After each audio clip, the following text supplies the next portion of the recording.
کیا اب جانتے ہیں کہ نبی کریم صلی اللہ علیہ وسلم نے فرمایا کہ قیامت کے دن میزان میں سب سے وزنی چیز کیا ہوگی؟ کیا اب جانتے ہیں کہ ہمارے پیارے نبی صلی اللہ علیہ وسلم نے اپنے اخلاق سے دشمنوں کو بھی اپنا بنا لیا تھا؟ آج ہم بات کریں گے انہی خوبصورت نبوی اخلاق کی، مہربانی، ہمدردی اور اچھے برتاؤ کی۔ اسلام صرف عبادات کا نام نہیں، یہ تو حسن اخلاق کا دین ہے۔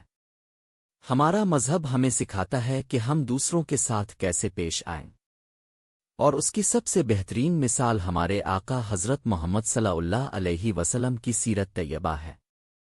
ان کی حیات مبارکہ میں ہمیں روزمرہ زندگی کے ہر پہلو میں رہنمائی ملتی ہے۔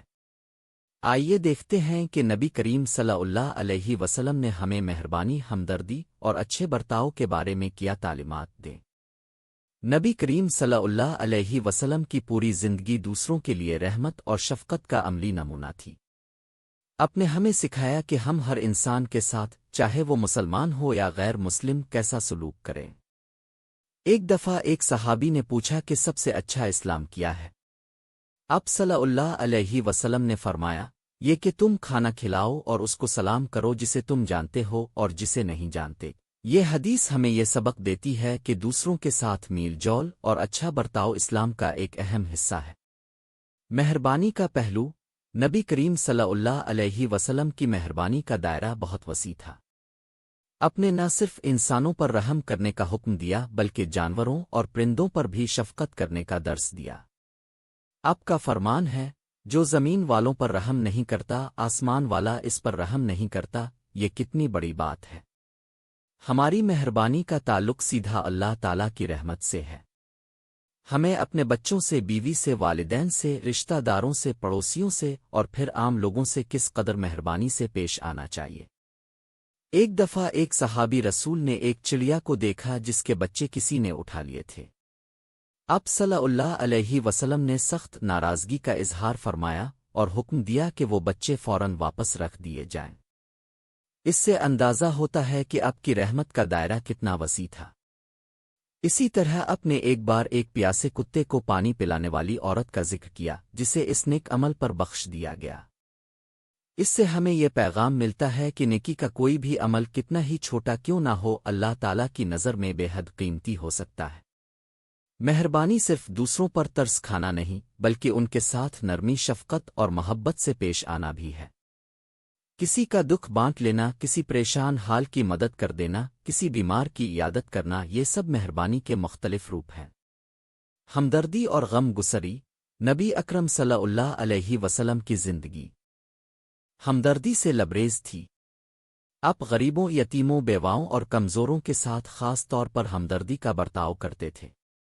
آپ نے فرمایا، وہ ہم میں سے نہیں جو ہمارے چھوٹوں پر رحم نہ کرے اور ہمارے بڑوں کا احترام نہ کرے۔ اس سے ہمیں معاشرے میں ایک دوسرے کے حقوق اور رشتوں کا خیال رکھنے کی اہمیت کا پتہ چلتا ہے۔ ہمیں دوسروں کے دکھ درد کو محسوس کرنا چاہیے اور ان کے لیے سہارا بننا چاہیے۔ آپ صلی اللہ علیہ وسلم کی ہمدردی کا ایک اور پہلو یہ تھا کہ آپ لوگوں کی شکایات غور سے سنتے تھے۔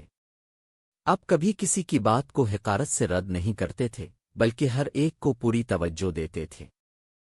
ایک بدوی جو سر عام آپ صلی اللہ علیہ وسلم کے کپڑے کھینچ کر سختی سے اپنا حق مانگتا، آپ صلی اللہ علیہ وسلم اسے مسکرا کر مطمئن کرتے اور دعا دیتے۔ اس سے یہ ظاہر ہوتا ہے کہ حقیقی ہمدردی صبر اور برداشت کا تقاضا بھی کرتی ہے۔ اچھا برتاؤ اور حسن اخلاق۔ نبی کریم صلی اللہ علیہ وسلم نے فرمایا، قیامت کے دن مومن کے اعمال میں سب سے بھاری چیز حسن اخلاق ہوگا، یعنی ہمارا اچھا برتاؤ ہی اللہ تعالیٰ کی نظر میں سب سے قیمتی ہے۔ اس میں ہماری گفتگو، ہمارا لہجہ، ہمارا چلنا پھرنا، ہمارا لین دین، غرض ہر چیز شامل ہے۔ آپ صلی اللہ علیہ وسلم کی سیرت طیبہ میں حسن اخلاق کی بے شمار مثالیں ملتی ہیں۔ ایک بوڑھی عورت تھی جو روز آپ صلی اللہ علیہ وسلم پر کوڑا پھینکا کرتی تھی۔ ایک دن وہ بیمار ہوئی تو آپ صلی اللہ علیہ وسلم اس کی عیادت کے لیے تشریف لے گئے۔ آپ کے اس حسن اخلاق سے متاثر ہو کر وہ عورت مسلمان ہو گئی۔ یہ واقعہ ہمیں یہ سکھاتا ہے کہ اچھے اخلاق سے ہم دشمنوں کو بھی اپنا بنا سکتے ہیں۔ مسکرانا بھی صدقہ ہے۔ آپ صلی اللہ علیہ وسلم ہمیشہ مسکراتے رہتے تھے۔ مسکرانا دوسروں کے دلوں کو جیت لیتا ہے اور دلوں میں محبت پیدا کرتا ہے۔ ہمیں چاہیے کہ اپنے چہرے پر ہمیشہ ایک نرم مسکراہٹ رکھیں، یہ ہمارے لیے بھی باعث اجر ہے اور دوسروں کے لیے بھی خوشی کا سبب۔ اسی طرح راستے سے تکلیف دہ چیز ہٹانا بھی صدقہ ہے، یہ بھی اچھے اخلاق کا حصہ ہے۔ جب ہم دوسروں کا خیال رکھتے ہیں، ان کے لیے آسانیاں پیدا کرتے ہیں، تو دراصل ہم اللہ تعالیٰ کی رضا حاصل کر رہے ہوتے ہیں۔ آپ صلی اللہ علیہ وسلم نے فرمایا، تم میں سے بہترین شخص وہ ہے جو اپنے اہل و عیال کے ساتھ سب سے اچھا ہو۔ یہ حدیث ہمیں گھر کی اہمیت اور وہاں حسن سلوک کی ضرورت پر زور دیتی ہے۔ ہمارا پہلا امدان عمل ہمارا اپنا گھر ہے۔ اگر ہم گھر میں اچھے ہیں، اپنی بیوی بچوں کے ساتھ انصاف اور محبت سے پیش آتے ہیں، تو باہر بھی ہم اچھے ہوں گے۔ لین دین میں ایمانداری، وعدہ خلافی سے بچنا، گالی گلوہ نہ کرنا، غیبت سے پرہیز کرنا، یہ سب حسن اخلاق کے بنیادی ستون ہیں۔ آپ صلی اللہ علیہ وسلم نے ان تمام باتوں کی سختی سے تلقین فرمائی۔ خلاصہ یہ کہ نبی کریم صلی اللہ علیہ وسلم نے ہر قدم پر ہمیں سکھایا کہ ہم ایک دوسرے کے ساتھ حسن سلوک سے پیش آئیں، کسی کو تکلیف نہ دیں، ہر ایک کے ساتھ نرمی برتیں، دوسروں کے دکھ درد میں شریک ہوں اور ہمیشہ سچ بولیں اور وعدہ پورا کریں۔ یہی وہ خوبیاں ہیں جو ہمیں دنیا اور آخرت میں کامیاب کر سکتی ہے۔ نبی کریم صلی اللہ علیہ وسلم کی سیرت اور آپ کی احادیث دراصل ہماری زندگی کا مکمل دستور ہے۔ اگر ہم واقعی فلاح چاہتے ہیں، اگر ہم چاہتے ہیں کہ ہمارا معاشرہ امن و سکون کا گہوارہ بنے، تو ہمیں اپنے نبی صلی اللہ علیہ وسلم کے سکھائے ہوئے اخلاق کو اپنانا ہوگا۔ مہربانی، ہمدردی اور اچھا برتاؤ وہ قیمتی زیور ہیں جو ہر مسلمان کو پہننا چاہیے۔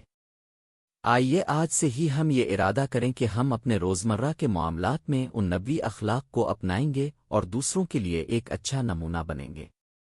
اگر آپ کو یہ ویڈیو پسند آئی ہے تو اسے لائک کریں، شیئر کریں تاکہ یہ پیغام اور لوگوں تک پہنچے، اور ہمارے چینل کو سبسکرائب کرنا نہ بھولیں تاکہ آپ کو مزید ایسی معلوماتی اور فائدہ مند ویڈیوز ملتی رہیں۔